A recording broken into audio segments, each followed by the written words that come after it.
Hey, welcome back to Better Than Yourself. Today on Better Than Yourself, sauerkraut.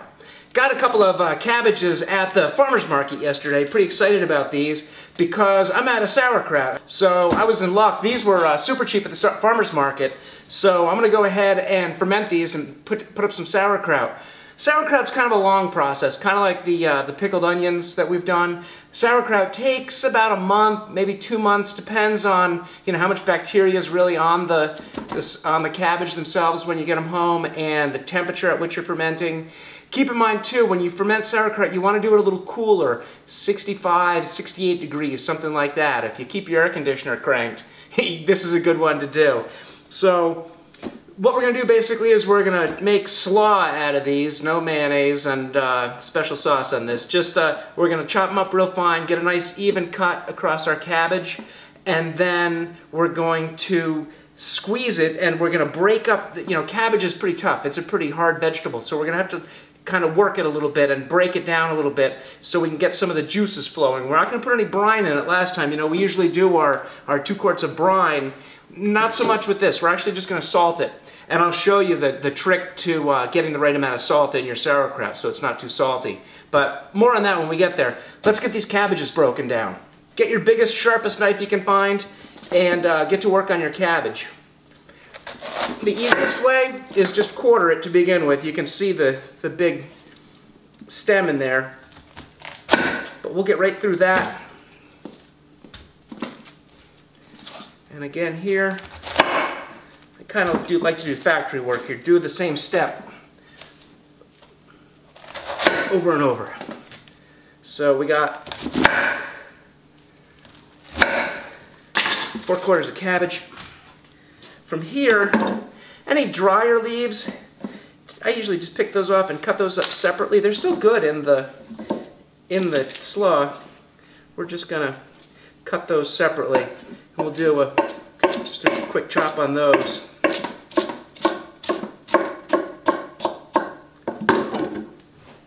And we'll just get a big bowl going of our chopped veg. For the chop on these, whatever's comfortable to you. Like I said, you want a pretty big knife and keep your fingers tucked. Keep your, remember your knuckle guide? Just do that. Or just keep your fingers completely out of the way. And just try to get as even as possible. Keep in mind this woody core in here. We're going to avoid that. So we're going to kind of do all our slicing just kind of avoiding that part. There it is still.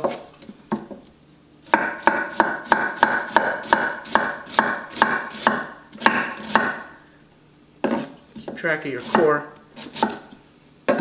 And then take all your cabbage and right into the bowl here. These, you can eat these. These are good with a little bit of salt on them, a little crunchy snack, or you can compost them, pitch them, feed them to the dog, whatever works for you. Take our these harder leaves off. I'm going to chop all these at the end, I think. So,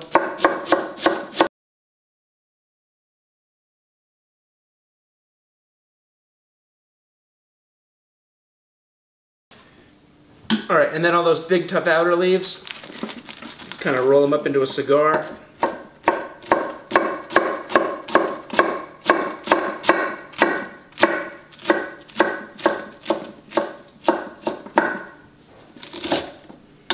And they go in as well. All right, now the magic. We need to salt this. We're going to do, like everything else we ferment, we're going to do a salted brine, but we're not going to add water to it. These cabbages have a ton of water in them already.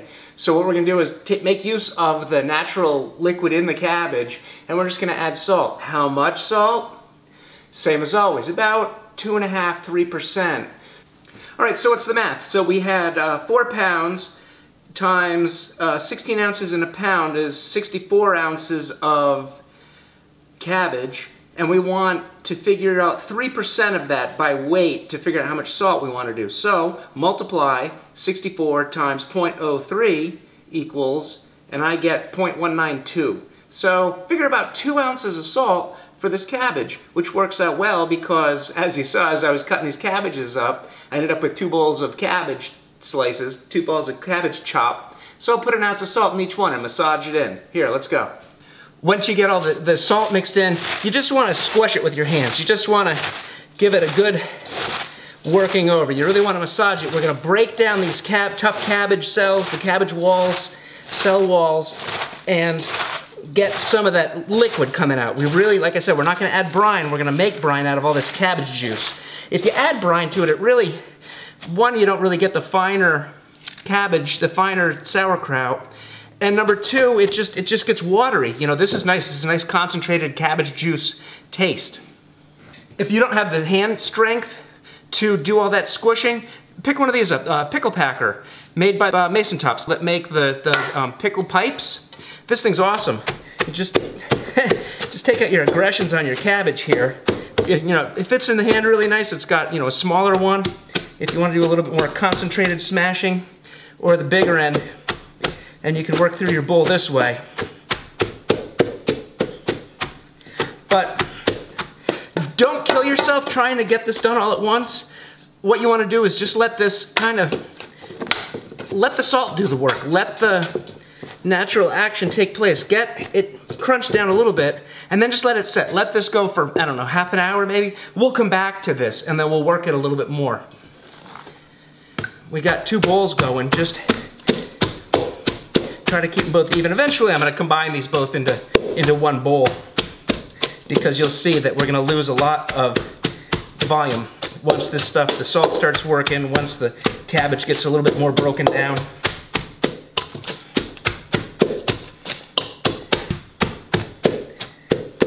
Cabbage can really take a lot of abuse. You'd be surprised how much you can beat on this stuff. But I think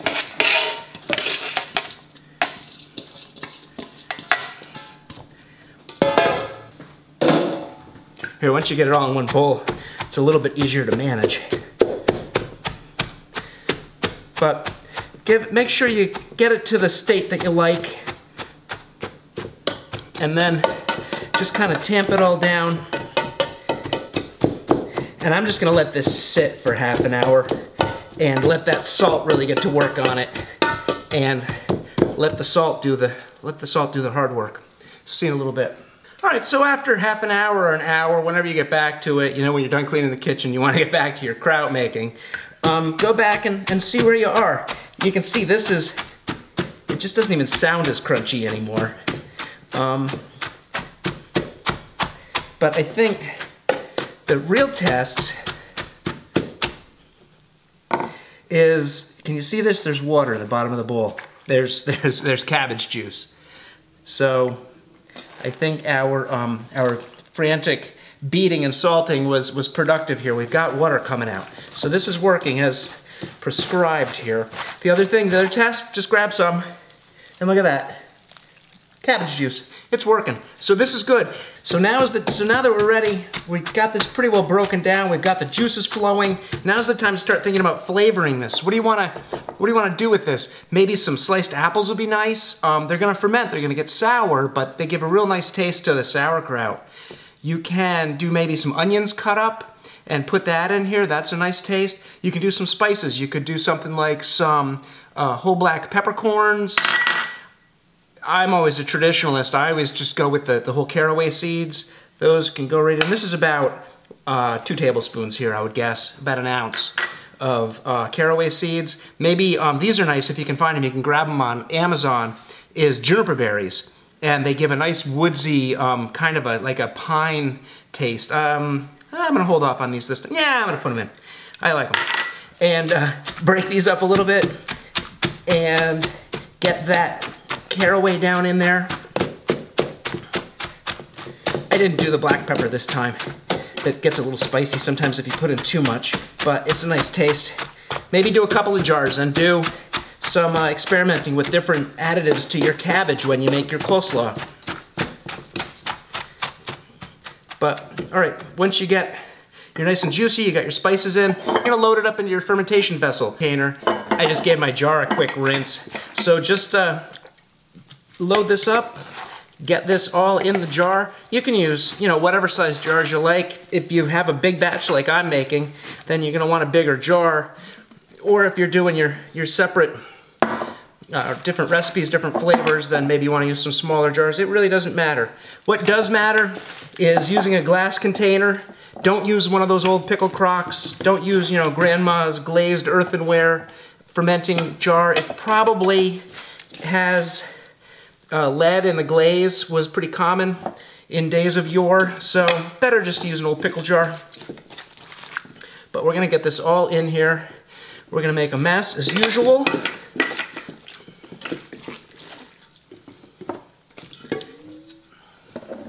Get all our essential liquids in here. And then again, with the pickle packer, this works great for this. Getting it down in the jar, you can see how the curve of the pickle packer kind of gets around the mouth of the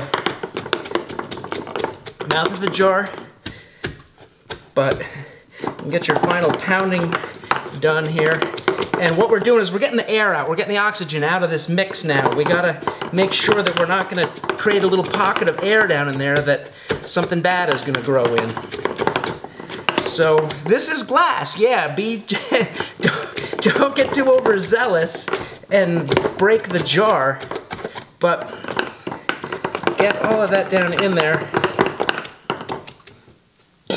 and then give it a quick wipe down here with your fingers, and then just start to press it.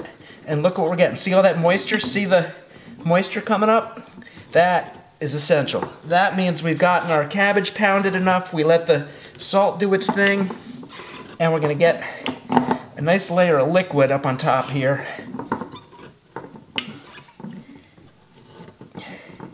And make sure there's no little mountains coming up. Everything is about a ½ inch down below the liquid here.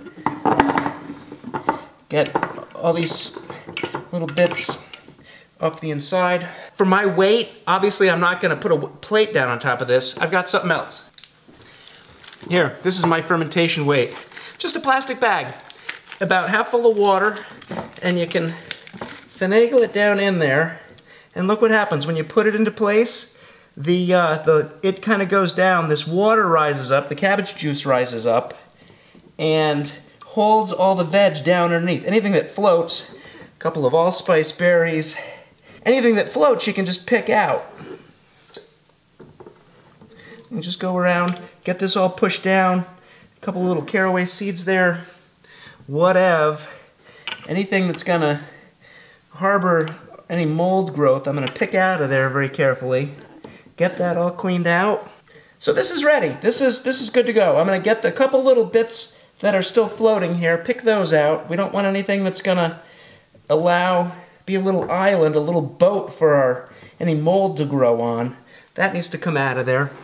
But by and large, this is ready. We'll give it a little party hat here to keep the bugs out. A rubber band will keep the flies out of it, because I'm not going to be checking this. I'm not going to, you know, like I do with some of my other ferments where I'm going to taste it every couple of days. This is going to sit in the basement for weeks on end. So I'm really going to get this thing ready for long-term storage here.